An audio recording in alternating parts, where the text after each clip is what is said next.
And now, the Hall of Fantasy. Welcome to the Hall of Fantasy. Welcome to the series of radio dramas dedicated to the supernatural, the unusual, and the unknown. Come with me, my friends. We shall descend to the world of the unknown and forbidden. Down to the depths where the veil of time is lifted and the supernatural reigns as king. Come with me and listen to the tale of the Silver Flask.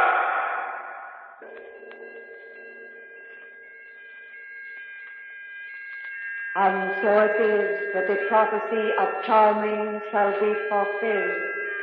For the evil committed, your reward is death.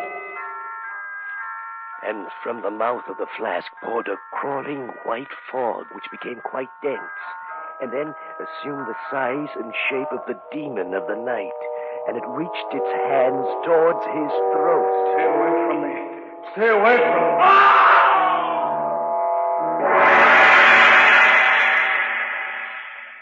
me. In just a moment, the Hall of Fantasy will present The Silver Flask. And now for our story, an original tale of fantasy by Richard Thorne entitled The Silver Flask. And so it was that you charm caused the silver flask to be made. Small and thin it was, with a diamond embedded into its face, so that it could see. And he summoned the sorcerer Charming, and bade him bestow upon the flask the mantle of magic. And this was done. For goodness, it will return good. For evil, it will bring death.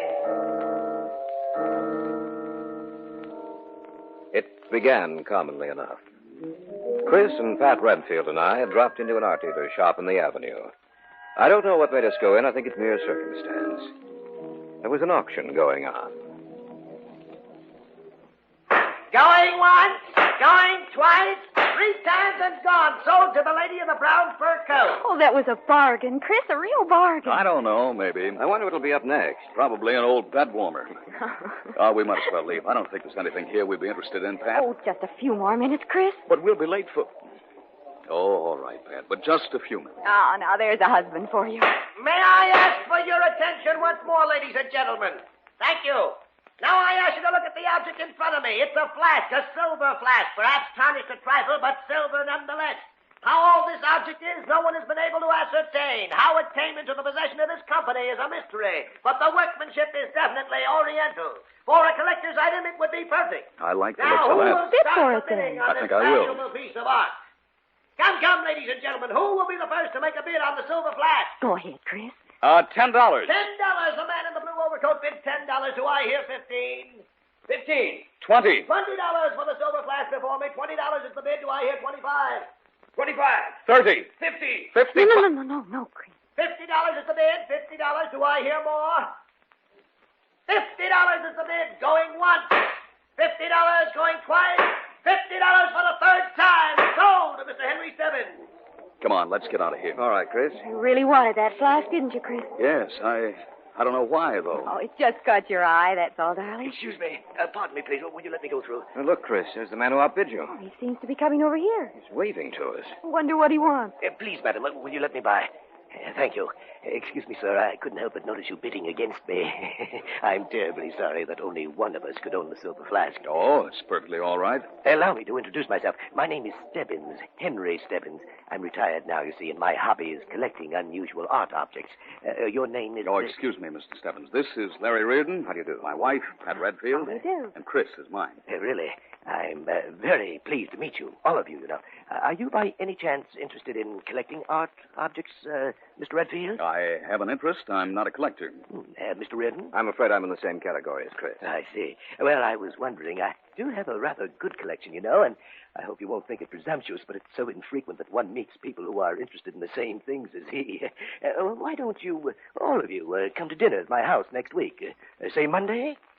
Why, of course, Mr. Stebbins. We'd be delighted. Here's my card. You will come, won't you?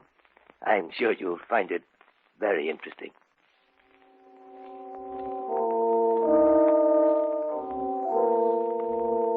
The following Monday, we went to Henry Stebbins' house. He seemed quite wealthy, for the house was large and lavishly furnished. After the meal, he showed us his collection, pausing finally when he came to the silver flask. As you can see, the flask is a bit different, shall we say, from when you saw it last. Why, it's as bright as a new coin. That stone in the center, it wasn't there when I saw it at the auction. Oh, yes, it was.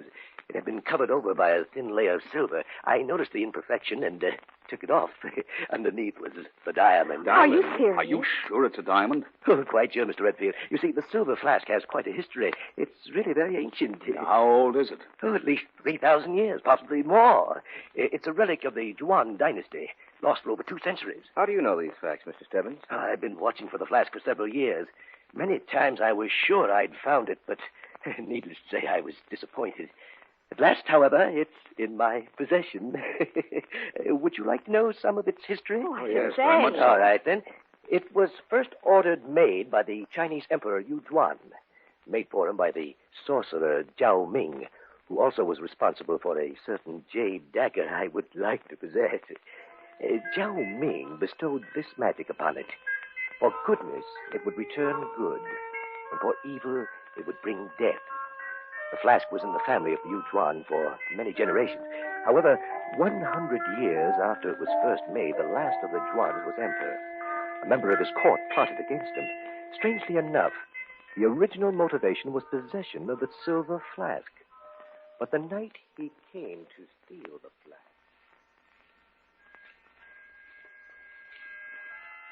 Who dares enter Emperor's bedchamber?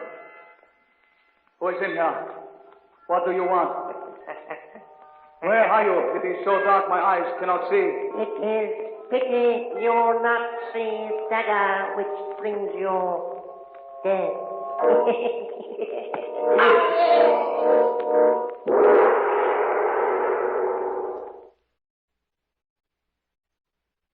Back now to our story.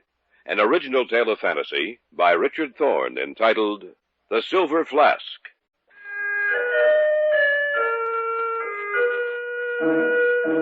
Our eyes were upon Stebbins as he talked.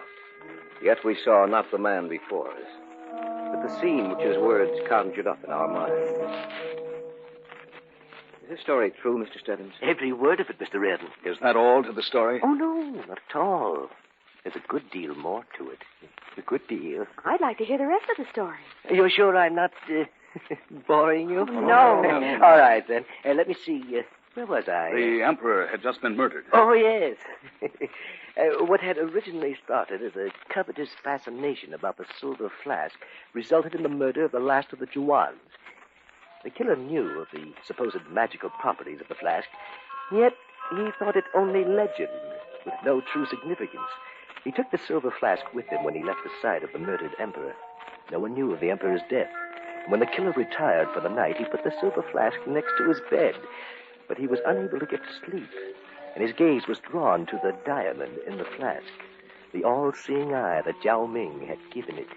It began to glow and shine in the darkness, becoming a thing alive. The killer watched it in horrible fascination. And then he heard a voice. And so it is that the prophecy of Zhao Ming shall be fulfilled.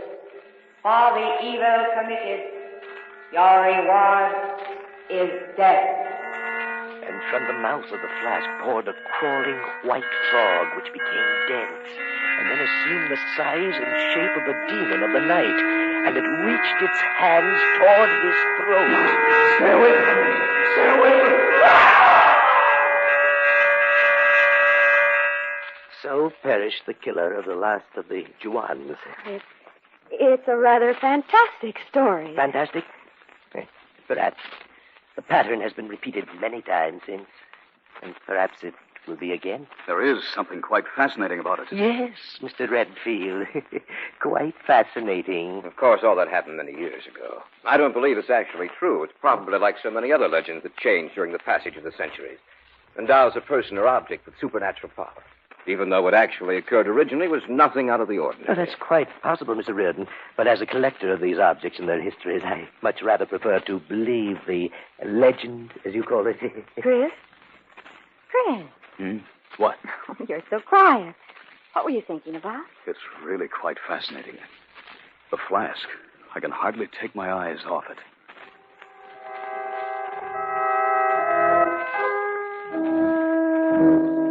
The evening ended shortly thereafter with another invitation from Henry Stebbins that we'd return soon. Chris was silent as we drove home, his mind lost in thought, only occasionally joining in the conversation. I knew that he was thinking about the silver flask. I was inclined to think of the story Henry Stebbins had told us as coming from a man who was highly nervous, a man who, because of his loneliness and preoccupation with himself, would read into the slightest glance a willingness to commit murder.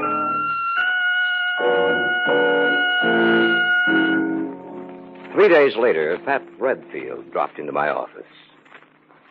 I hope you don't mind my coming in to see you like this, Larry. Oh, of course not, Pat. It's a pleasure. Cigarette? No, thanks. Now, what seems to be the trouble? Oh, how did you... With a look on your face. What's bothering you? It's Chris. Chris? That's right, Larry. I know it's a strange term to use, but for the last 3 days he seems like a man possessed. Even at night when he's asleep, he has a nightmare. He talks and screams out. When did this start? That night we'd seen Henry Stebbins. I can't understand most of his words, but every once in a while I hear him say something about the silver flask. He seems to be struggling with someone or something. I just don't know. I'm so worried I can't even think. Oh, it's a story that Stebbins told us. I know, but there must be some truth to it, Larry. Look at the tremendous fascination the silver flask holds for Chris. Sometimes I even think he'd be willing to kill Stebbins just to get his hands on it.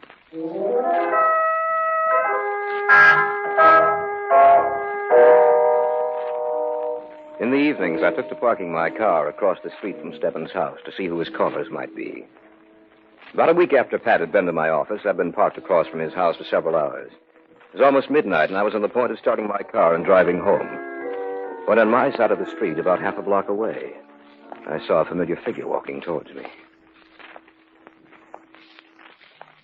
He walked slowly, like a man in a trance. His head turned so that his eyes were on Stebbins' house. Chris? What are you doing out here, Chris? I might ask you the same question. Been waiting for you. Why me? Why not someone else? Because no one else has an interest in the silver flask. Has Pat been talking to you? Not recently. Then you know all about it, don't you, Larry? That I want the silver flask, that I'm going to get it now, tonight. No, you're not, Chris. Yes, I am, Larry. Now, get out of my way. Put that knife back in your pocket, you fool. It's pretty, isn't it? Just press a button and the blade snaps open. Out of my way. You're not going anywhere with that knife. No, we'll see about that. Oh, you asked for it, Larry. Oh, let go of my arm. Drop that knife. Drop it. Drop it. All right. That's better. Take this little thing. Now get into the car. Oh, I'll get into the car, all right, Larry. I won't make any fuss about that. You think you're doing me a favor by stopping me. I don't. Maybe my chance is lost tonight, but I'll get another. Don't worry about that. There isn't anything that's going to stand in my way. Not you, not Pat, most certainly not Stebbins. I'd even commit murder to get that silver flask.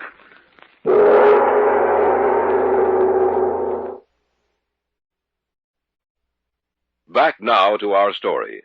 An original tale of fantasy by Richard Thorne entitled The Silver Flask.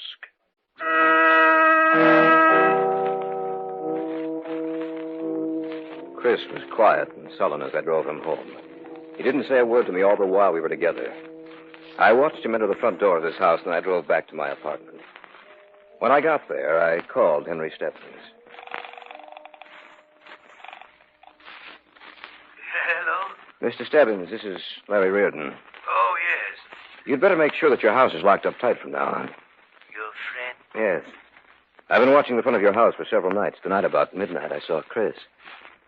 I think he intended to break in. I'll be careful. Thanks for calling.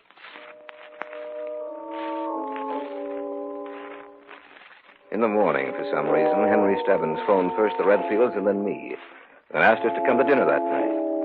I couldn't understand his line of reasoning unless he enjoyed playing a cat and mouse game with Chris.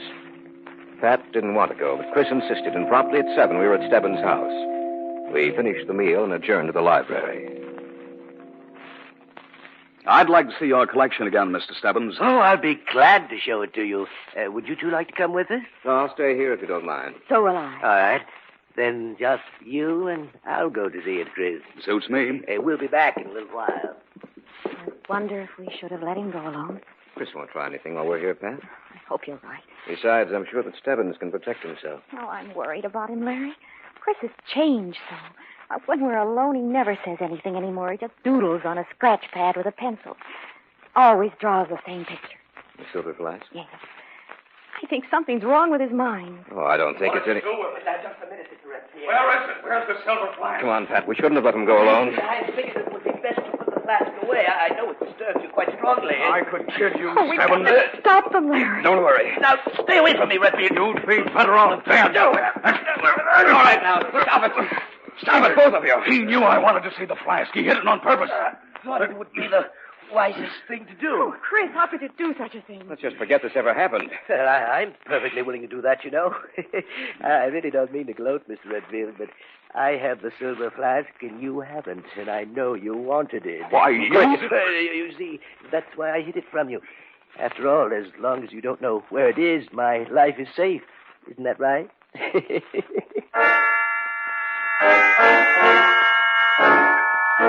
Stebbins was right, of course. As long as Chris didn't know the whereabouts of the silver flask, Stebbins' life would be safe. But if Chris knew where it was with his overpowering obsession to own it and Stebbins stood in the way, his life would mean nothing to Chris. But Chris had told me that he wouldn't stop, even at murder.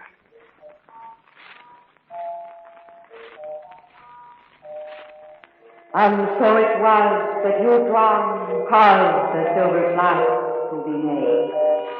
And we summoned the sorcerer Charming, and bade him bestow upon the flask the mantle of magic.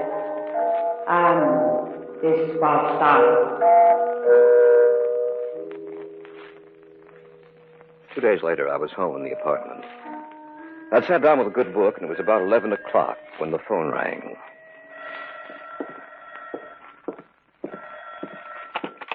Yes? Oh, Larry, this is Pat.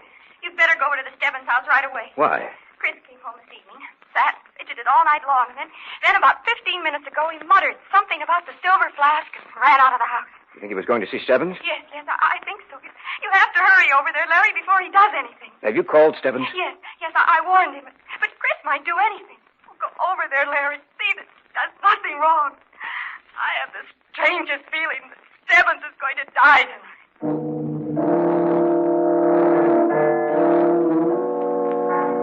At last the time had come. I knew it would, sooner or later. Chris had to be stopped from entering that house at all costs. I hopped into my car and drove over to Stebbins' place as quickly as I could. Within 15 minutes, I was knocking on his front door.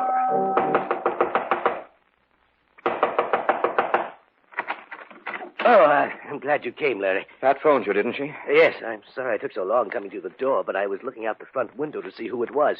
Come in. It's strange what power the silver flask has, Larry. You should never have invited him back here after I told you what had happened. We might as well go into the library. You know, I think you better call the police. You think it's that serious? Yes. I'll call from the library. Is your house secure? Oh, yes. Everything's locked and bolted. Sit down, won't you? I'll phone the police.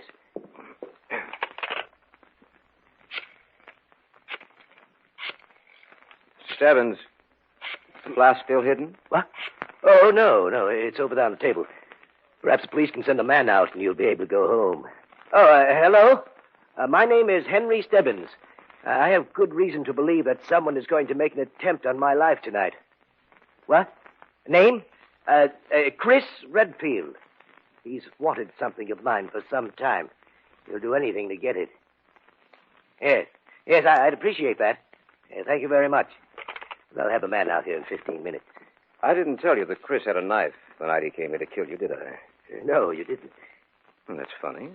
Still have it with me. Well, we'll give it to the police when they get here. Yes, I'm sure they'll find it. What? The knife. I'm sure the police will find it. What do you mean? This is Chris's knife. You should never have been afraid of him, Mr. Stebbins. Chris would never really kill you. But I would. Stay away from me. I can't do that. You see, Stebbins, everything fits in perfectly now. You've warned the police against Chris. They'll find his knife. They'll never suspect me. You're insane. No, far from it. I merely want the silver flask. The curse. Don't forget the curse. Who believes in curses, Mr. Stebbins? Don't come any closer. Just close enough. Ah!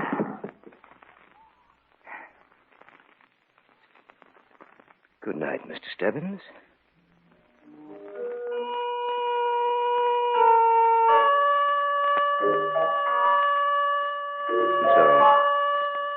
I have the silver flask. It stands in the dresser next to my bed. The diamond shines so in the dark. It seems almost to be getting brighter. I imagine the police are looking for Chris right. The diamond is getting brighter. And there's something else. The sound. Like the sound of escaping air. There's something here in this room with me. Something.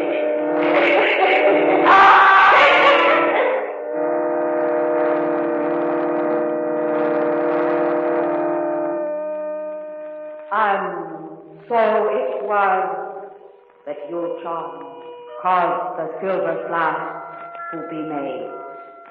Small and thin it was, with a diamond embedded into its base, so that it could see. And he summoned the sorcerer Charming and bade him bestow upon the flask the mantle of magic.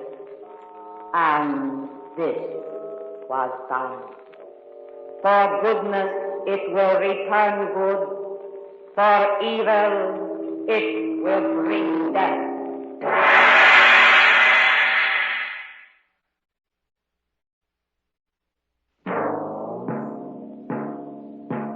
So runs tonight's tale of the unusual, the terrifying, the unknown. Join us again when next we journey down the corridors of the Hall of Fantasy to hear another strange tale of the supernatural. All characters and events portrayed in these programs are fictional, and any similarity to actual events or persons, living or dead, is purely coincidental.